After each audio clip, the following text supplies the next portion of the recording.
Dani, ¿puedes cerrar, por favor? Ella. Gracias. Ustedes saben todo ya esto de la nefrona, entonces ya estudiaron ayer. Qué gusto. Entonces vamos a hacer rápido. Bueno, cada riñón tiene en promedio de 800.000 a 1.000.000 de nefronas según nuestro libro. Pueden encontrar en otra bibliografía otro valor, pero según nuestro libro es ese valor, la cantidad de neuronas que tiene el riñón. El riñón no puede regenerar nuevas nefronas, es decir, que si con la edad, por lesiones o enfermedades en el riñón, se llegan a morir, hacer apoptosis alguna de las nefronas, no se regeneran más, ya no sirve.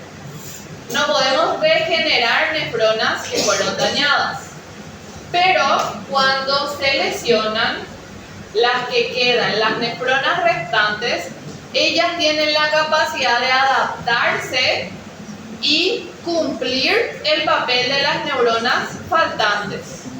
Eso es una hiperfiltración compensatoria. Pueden hacer, pero poder no significa que sea bueno. A la larga, esto genera daño en el riñón. Pero de que puede. ¿Puede subsistir con menos nefronas? Puede. No es bueno, pero se puede. Como componentes de la nefrona tenemos tres partes principales. Teniendo al glomérulo renal, el lugar específico en donde se va a filtrar la sangre.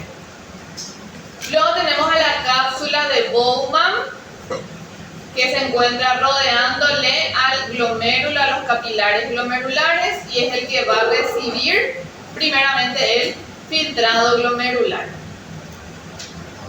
Por último tenemos a los túbulos renales, todo lo que está de color amarillo, túbulos renales, que es el sistema por donde va a ir pasando ese filtrado glomerular, ese líquido, que luego se va a convertir en orina. Sobre la membrana capilar glomerular,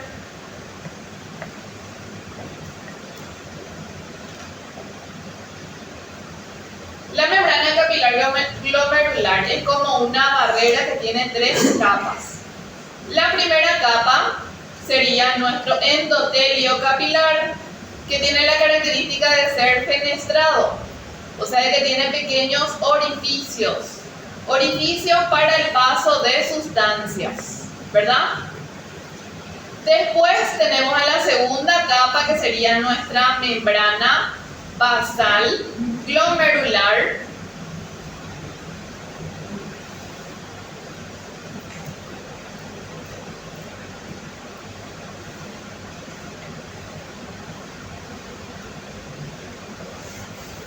nuestra primera capa, el endotelio. Nuestra segunda capa, la membrana basal glomerular. En la membrana basal glomerular tenemos al colágeno y a los proteoglucanos. Y tenemos acá a... ¿Cómo se llama esto?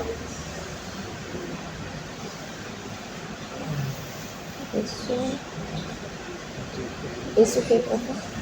¿Cómo se llama? Son los podocitos. Son los podocitos que tienen son como piecitos, que tienen hendiduras por donde van a atravesar las sustancias, hendiduras de filtración.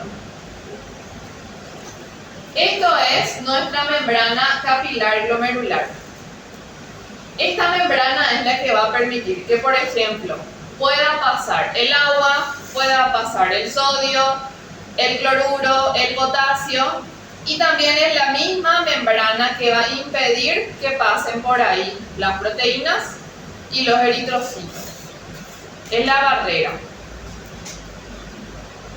Vemos otra imagen de la misma membrana, donde tenemos acá al capilar en sí, el endotelio fenestrado con los orificios, las fenestraciones. Acá también vemos al endotelio con los espacios, las fenestraciones. Luego tenemos a la membrana basal glomerular, y a nuestros podocitos. Nuestros podocitos, los piecitos, y acá tenemos a nuestro túbulo renal en sí, el lugar por donde va a pasar la orina.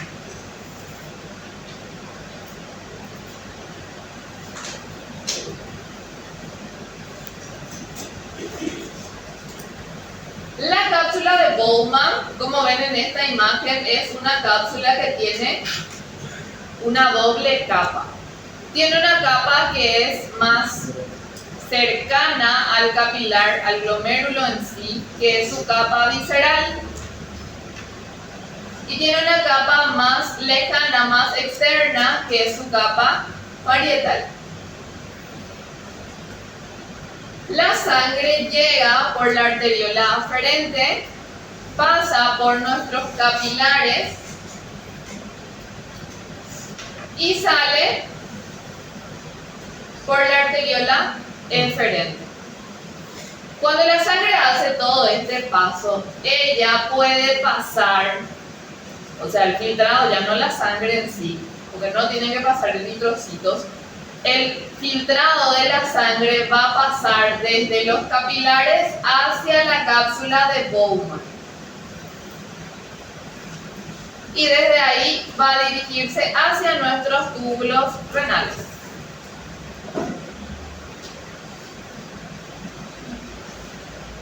Desde nuestra cápsula de Bowman, el líquido va a pasar a, primeramente, el primer punto es el túbulo contorneado proximal, este lado. Túbulo contorneado proximal. Después del túbulo contorneado proximal, va a descender, va a pasar desde la corteza hacia la médula. Ahora ya estamos en médula. En la médula le sigue el asa de Henle, que es todo esto. El asa de Henle tiene dos partes. Tiene una rama que es descendente fina y una rama que es ascendente fina y ascendente gruesa. Tiene una rama descendente y una rama ascendente. La descendente es fina, es delgada y es permeable al agua. O sea que el agua que está, el líquido, el agua que está dentro del túbulo renal puede salir hacia el intersticio en este punto de la nefrona, en el asa de Henle. Ustedes tienen que saber qué pasa, qué sale, qué puede entrar en cada punto de la nefrona, qué puede moverse en este punto del asa descendente fina de Henle. Agua. Esta parte, esta porción de la nefrona es permeable al agua. Luego tenemos la rama ascendente fina y ascendente gruesa. Las dos porciones ahí van a ser impermeables al agua. No van a dejar que el agua salga del túbulo o que el agua entre al túbulo. No van a dejar, no se va a poder. Son impermeables. Después de pasar por toda el asa de Henle, viene la mácula densa. La mácula densa, luego nuestro túbulo distal y después ya va a pasar a una serie de tubos, como el túbulo conector, túbulo colector cortical, colector medular y finalmente el conducto colector medular. Todo el líquido que pasó desde el glomérulo recorre siempre este sentido hasta llegar al conducto colector medular.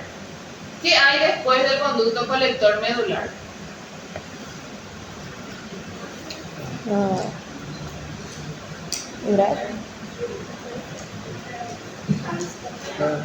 Cálices. Cáliz directo. ¿Qué se abre en el cáliz? La papila, ¿verdad?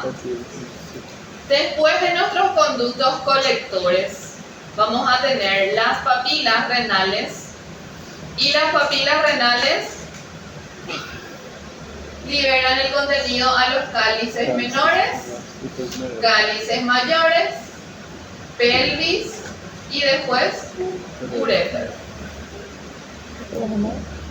Ese es el sentido que sigue el filtrado glomerular.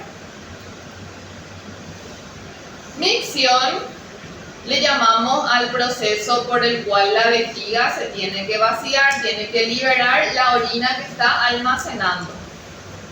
La micción se da en dos etapas. Primero la vejiga se tiene que llenar y después se produce ese vaciado. Durante el llenado, como ven en las flechas de la imagen, el músculo se va distendiendo y va aumentando la tensión en la vejiga hasta que alcanzamos aproximadamente 400 ml de orina dentro de la vejiga y ahí empezamos a sentir la necesidad de orinar.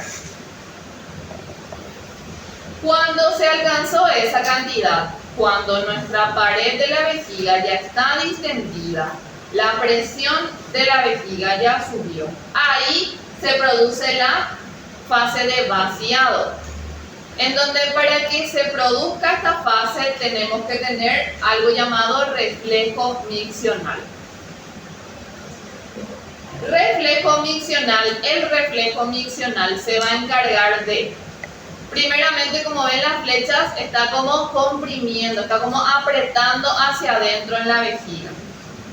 Eso nos indica que hay una contracción, le va a indicar, obligar al músculo de la vejiga a que se contraiga.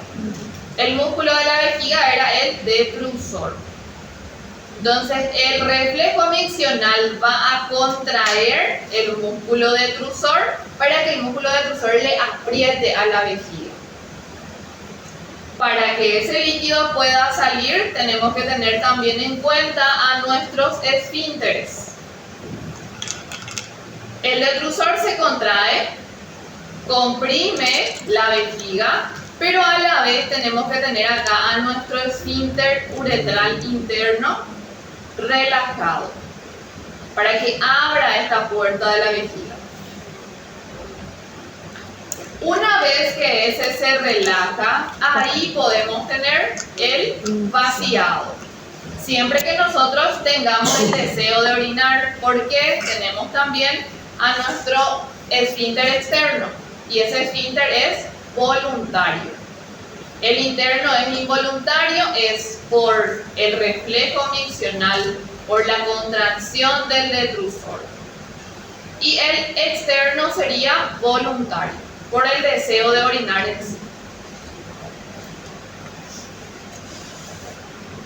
La vejiga, solamente para repasar, tenía su cuerpo, tenía su cuello y teníamos también al trígono. En el trígono teníamos la desembocadura de los uréteres. Y tenemos también el inicio de la uretra. Esa zona, no sé si yo les dije en anatomía, pero esa forma triangular que tiene es lo que hace que él le guía a la orina cuando tiene que evacuar por la uretra. Esa forma triangular. Es como un punto anatómico de referencia para la orina, para que ella fluya correctamente. Sobre los esfínteres también, a modo de repaso nomás, ustedes ya saben esto. La ubicación del interno en el cuello y la ubicación del externo es en el diafragma urogenital acá. El interno es involuntario, el externo es voluntario, músculo esquelético. Interno es músculo liso, músculo involuntario. Si es involuntario el interno, su control es autónomo, es involuntario, es por el simpático o el parasimpático. Y en cambio el externo es somático, es voluntario. Sobre la inervación, específicamente, tenemos la inervación parasimpática, simpática y somática. La principal inervación de la vejiga es la inervación parasimpática. ¿Qué le va a hacer el parasimpático a la vejiga?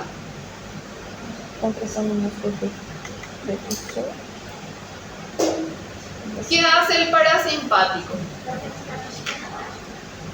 Nivalia. Relaja.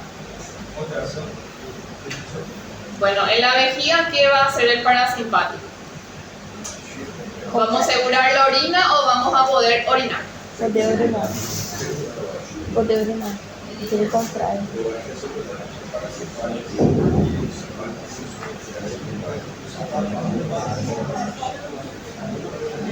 Segura. ¿Qué va a decir? Segura. ¿Segura? Ele vai contrair, mas tá assim, ele vai contrair pra drenar.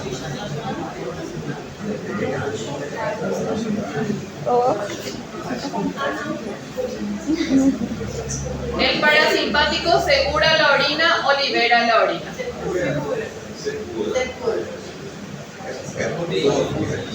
¿Qué? Se los dos. Parasimpático.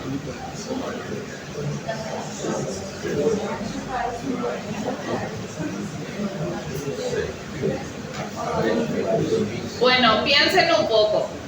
Simpático es huida, lucha, estrés, nerviosismo. Ustedes, si están huyendo, ¿van a correr orinando? Não. No, ¿verdad? No es prioritario en ese momento. Prioritario es correr. Entonces el simpático inhibe la micción y el parasimpático, cuando estamos relajados, ahí sí podemos orinar. Então ele contrai para El parasimpático contrae la vejiga para orinar. orinar. Contrae el detrusor y a la vez tiene que relajarle a nuestro esfínter interno. Entonces el parasimpático favorece o inhibe la micción. Favorece. Favorece. Cuando estamos tranquilos podemos orinar, cuando no, no podemos. El parasimpático es la principal inervación de la vejiga. Como vemos acá en la imagen, parasimpático va a provenir del plexo sacro, específicamente del segmento S2 y S3. Y ven que llega tanto a la vejiga como a donde estaría nuestro esfínter interno. Sobre el músculo detrusor de la vejiga va a ser la contracción. Y a la vez va a ser la relajación del esfínter interno. Gracias a esa contracción del detrusor y relajación del esfínter interno podemos tener la micción. La simpática, la inervación parasimpática, va a provenir desde T11 a L2. Vemos acá en color rosa. La simpática va a hacer lo contrario. Si el parasimpático contrae el detrusor, la simpática va a relajar. Si el parasimpático relaja nuestro esfínter interno, la simpática va a contraer el esfínter interno. Entonces, este va a facilitar el llenado. Simpática facilita llenado y parasimpática facilita vaciado. Después tenemos a la somática. Para la somática vamos a tenerle al nervio pudendo. ¿Y dónde ven ustedes que está llegando el nervio pudendo? No esfínter. Al esfínter externo. Y ese esfínter externo era el esfínter Voluntário. voluntario. El esfínter voluntario. Entonces, el parasimpático va a ser vaciado. El simpático va a ser llenado. Y el somático va a ser el control voluntario. para asegurar sobre todo, ¿verdad?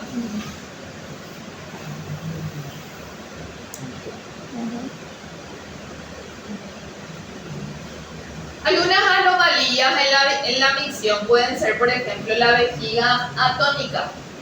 ¿Qué significa el prefijo a?